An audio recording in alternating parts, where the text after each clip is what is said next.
సభాధ్యక్షులు మోహన్ రెడ్డి గారు, గౌరవనీయులు జిల్లా పార్టీ అధ్యక్షులు శంకర్ నాయక్ గారు, ప్రియమైన చిరంజీవి రేపు మీ ఎంపీ రఘువీర్ రెడ్డి గారు, ఈనాటి మన అభ్యర్థి మల్లన్న గారు,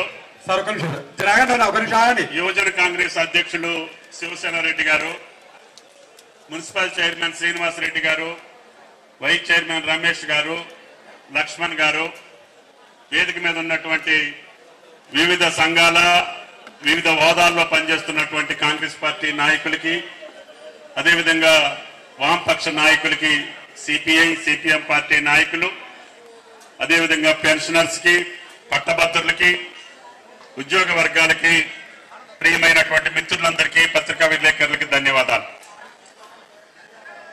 ఈనాడు మల్లన్న ఎన్నికల ప్రచార సమాప్తం మీ సమక్షంలో కాకపోతుంది. ఈ జిల్లాకి నాకు సుదీర్ఘ సంబంధం ఉంది. పూజ్యులు జానారెడ్డి గారి 40 సంవత్సరాల ఆయన సహచర్యంలో ఈ జిల్లా రాజకీయాల పట్ల, ఈ జిల్లా అభివృద్ధి కార్యక్రమాల్లో భాగం పంచుకునే అవకాశం వచ్చింది.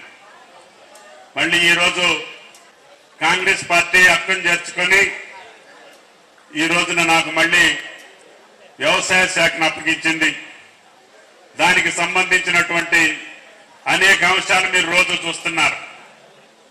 మల్లన్న ఎన్నికల్లో కూడా వ్యవసాయం మీద తప్పుడు ప్రచారం చేసి ఎన్నికలు సంపాదించాలని చెప్పి బీఆర్ఎస్ కూటమి ప్రయత్నం చేస్తా ఉంది.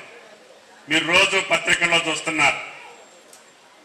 గత 10 సంవత్సరాల్లో ముఖ్యంగా రైతాంగాన్ని ఇబ్బంది పెట్టినటువంటి బీఆర్ఎస్ అన్ని రంగాల్లో అన్ని వ్యవస్థల్ని ఛిద్రం చేసి వ్యవస్థల్ని కుప్పకూల్చినటువంటి బీఆర్ఎస్ పార్టీ ఈరోజు శ్రీరంగ నీతులు చెప్పుకుంటూ ఎమ్మెల్సీ ఎన్నికల్లో మల్లన్న నోడియమని చెప్తున్నారు.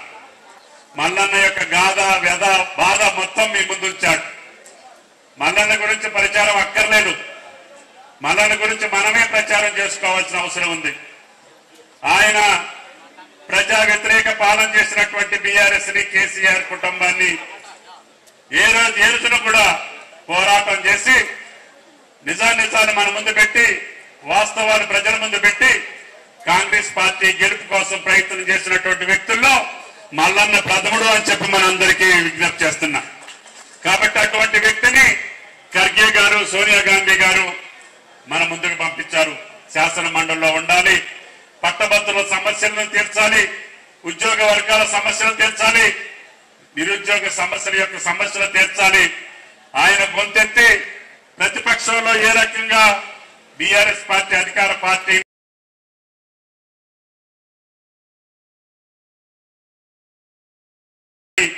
ఒత్తిడి తీసుకొచ్చి ఆ సమస్యల కోసం ప్రయత్నం చేశాడో ఈ ప్రభుత్వంలో కూడా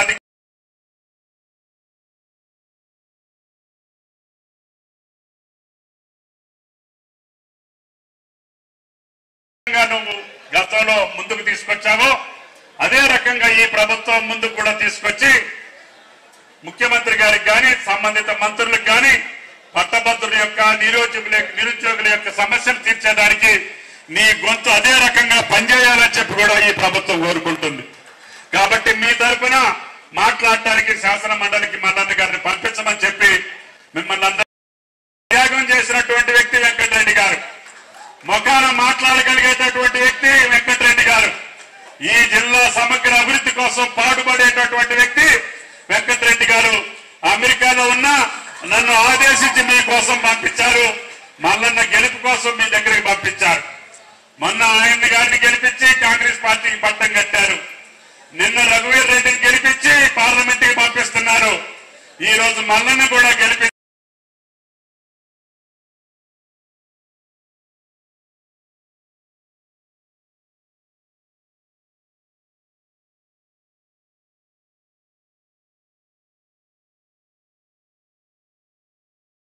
శాసన మండలికి పంపించమని చెప్పి మిమ్మల్ని అందరినీ ప్రార్థించడానికి వచ్చాను.